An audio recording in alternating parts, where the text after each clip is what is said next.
I think Donald Trump fell in love, guys. Or at the very least, he must have a man crush on our boy Mamdani, right? I mean, just look at him here. And when he first came on the camera wearing this particular outfit, I was kind of looking around and wondering to myself, like, when did this happen? But then Micah Irfan over on Twitter reminded all of us that, oh, maybe he's lifting this style from Zohran Mamdani. So now we have a president of the United States who is, what, 80 years old? And now he is dressing alike his newfound idol.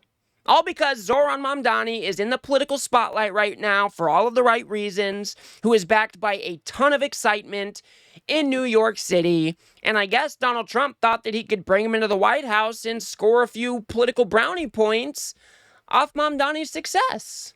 And so I want to go ahead and take a look at just a few clips from that White House meeting, but I want to ask a very particular question. Was this the right move for Zohran Mamdani to take?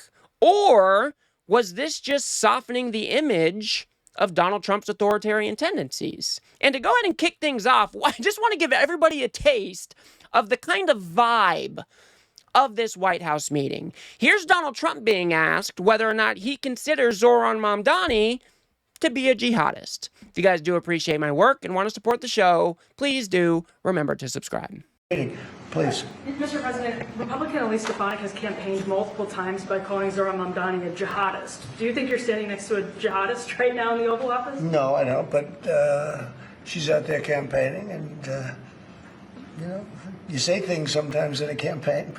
Isn't that sort of... She's a very capable person. But you really have to ask her about that. But I don't particularly. I think I met with I met with a man who's a very rational person. I met with a man who really wants to see New York be great again. And I can say again, because New York was great.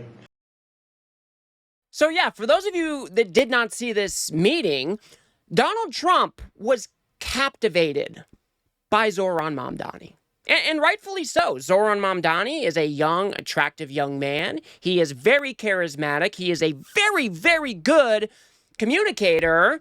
And from all accounts, it seems like Donald Trump was wrapped around his finger, which is the best possible outcome for Zohran Mamdani. And if you're part of the MAGA movement, you're probably thinking that this is about as poorly as things could have gone, because they were probably hoping that Donald Trump would villainize Mamdani, say that he's some sort of communist who is going to burn down the city of New York. But that is not what happened at all, because Donald Trump likes winners. Donald Trump probably noticed this positive political energy, and he thought that maybe he could sponge off that a little bit.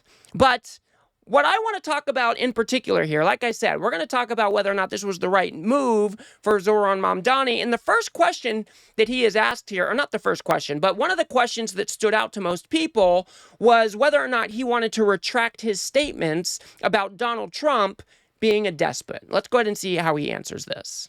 Ago, you referred to President Trump as a despot who had betrayed the country. You said you would be his worst nightmare and accused him of having a fascist agenda.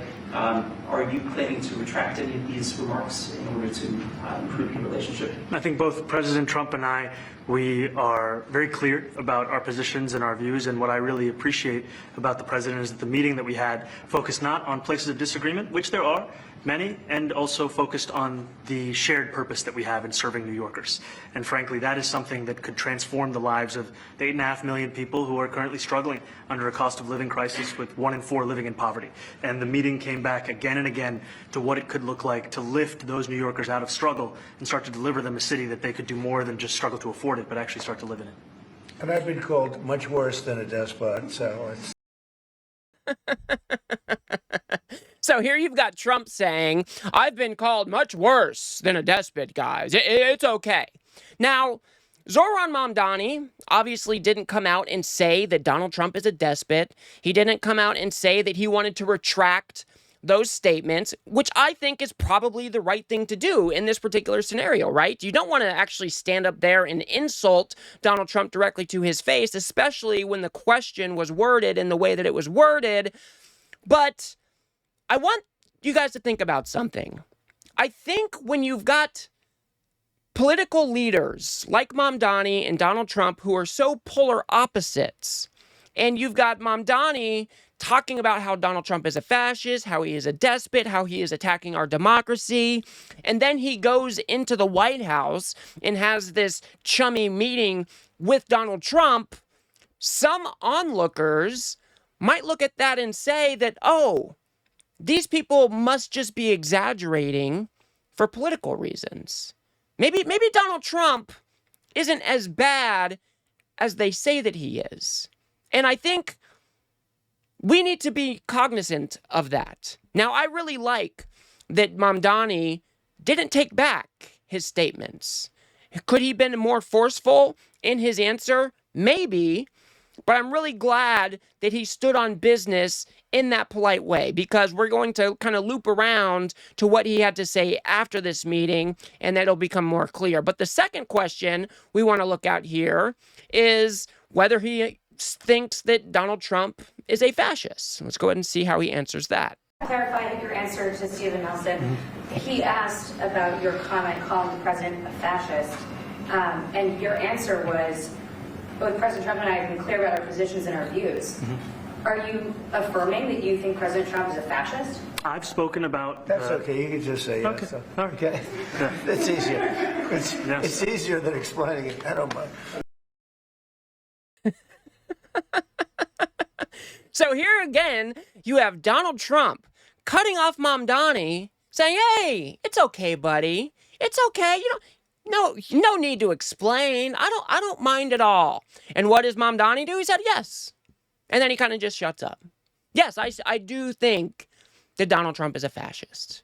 Now, I am happy that Mamdani took this approach. Like I said, I do think we need to be cognizant of the fact that some people might look at this and try to rationalize to themselves that maybe Donald Trump isn't as bad as people say that he is.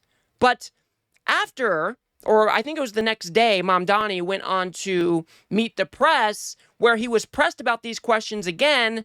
And I think it is important here that he actually stood on business. And not only does he stand on business here about Donald Trump being a fascist, but he also reminds Kristen Welker here that, yes, I said that he was a fascist in the Oval Office. Let's go ahead and see what he says here. In that press conference with President Trump, a reporter asked you whether you believe that President Trump is in fact a fascist, a word that you've used in the past. You were about to answer, then President Trump sort of jumped in and he said, quote, that's okay, you can just say yes, it's easier than explaining it. So, Mr. Mayor-elect, just to be very clear, do you think that President Trump is a fascist? And after President Trump said that, I said yes.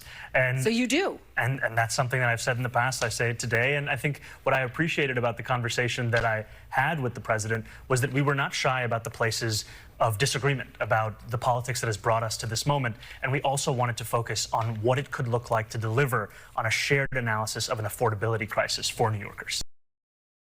I mean, he's just so good. He won his election based on this affordability message.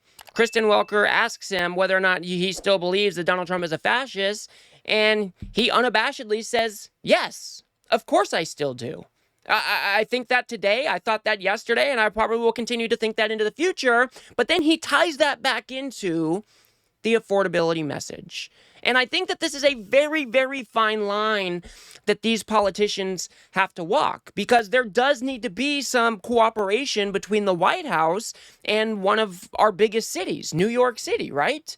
And so, I don't know, it's just such a fine line to walk, where you've got people like Gavin Newsom, who has done a pretty good job of this as well. He's going out there and calling Donald Trump out for the fascist and the wannabe authoritarian that he actually is. But then when they actually need to work together, he comes together and he gets the job done. Because like Mamdani here, he has a responsibility to his constituents to look out for their better interests. And that means sometimes that we are going to have to work with people that we disagree with. And of course, because Donald Trump is a wannabe authoritarian, because he is waging an all-out war against our democracy here, that relationship becomes a bit more difficult to manage. in my mind. Now, Mamdani is asked about whether he thinks that Donald Trump is still a despot who is threatening our democracy. And again, he stands on business here.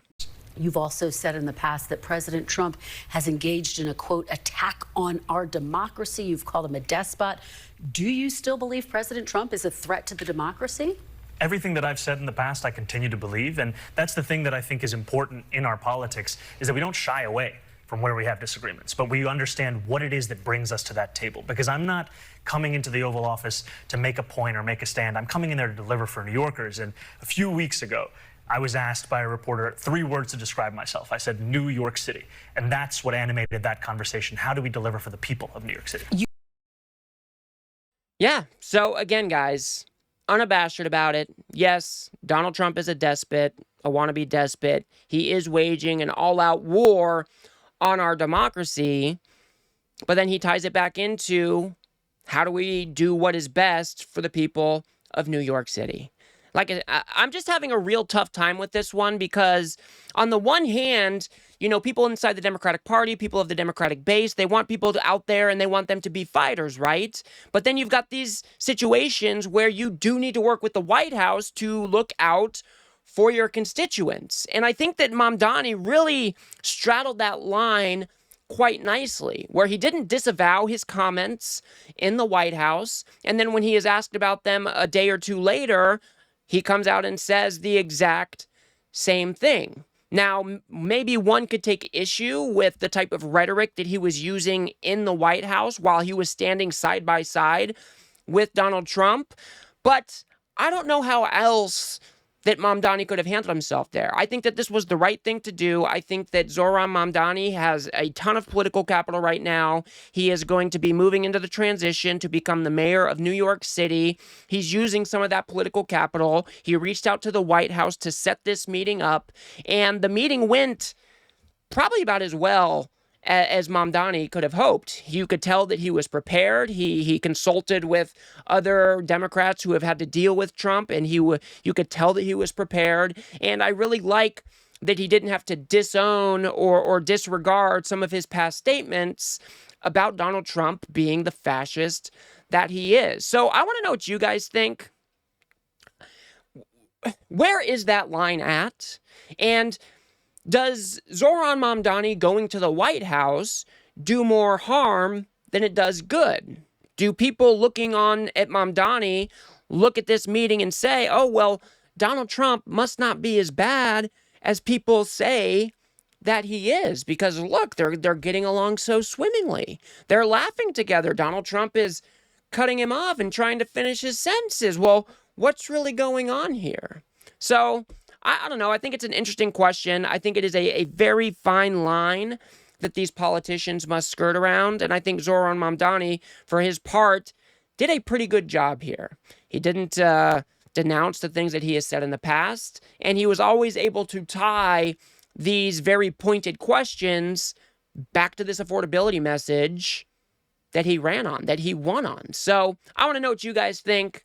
Is this doing more harm than good? Does Zohran Mamdani have to do these types of meetings? Should he do these types of meetings? And if so, how do you think this particular meeting went for him versus how it went for Donald Trump? I'm sure that MAGA is losing their shit right now because they want to paint Zohran Mamdani as the face of the Democratic Party. Mamdani, the commie, or whatever they say about him. He's going to burn down the city. And now with Donald Trump being so, just enamored by Zohran Mamdani, speaking his praises, laughing, and kind of like trying to sponge off that political success, Donald Trump kind of ruined the attack line against Mamdani himself, which I find completely fascinating. Now, obviously, this is likely not to persist, right? Donald Trump, he could wake up on the wrong side of the bed and he's going to go on the attack against Mamdani, and especially when he becomes mayor and he doesn't do something that Donald Trump wants him to do, I'm sure there is going to be fighting again. But for this particular meeting itself, I think Mamdani probably handled himself as best as he could, and he basically had Donald Trump eating out of the palm of his hand, which I don't think anybody saw coming. Even people over at Fox News were stunned about just how well this meeting went. So again, I posed the question to you guys. How did Zohran Mamdani do in this meeting? Does this soften Donald Trump's image too much when he is chumming around with people like Mamdani in the Oval Office? Or is this just a necessary part of being the mayor of New York? Let me know in the comments, guys, and I will leave it there for now. So if you guys got anything out of this video, please do remember to smash that like button and subscribe. Maybe share with a friend or two. I'd very much appreciate that. We are building something here on the left that pushes back against this MAGA media machine that just launders all of this authoritarian nonsense for Donald Trump every single day. So if you do like what I do here, please do remember to smash that subscribe button. If you guys want to go a step above and beyond that, you can actually help me produce these videos by becoming a member right here on YouTube for as little as $3 a month. Or you can head over to politiscape.substack.com where you can have my content delivered directly to your inbox every single day. And I do want to remind everybody that the Unfuck America Tour has our big event down in Phoenix, December 20th, and you can hit that link in my bio below to purchase tickets to that event. And I do need a little bit of help raising some money so I can get myself down to that event. So if you use that link in my bio below and use that link to donate, that would help me make it to that event, and I would be very appreciative, whether it's $2, $10, or $50, guys. Every little bit counts, and this has got to be a team effort as we continue the fight against this authoritarian regime. So until the next one, guys, everybody keep your chin up. Let's put in that work today so we are cleaning house in the midterms tomorrow, and I will see you on the next one.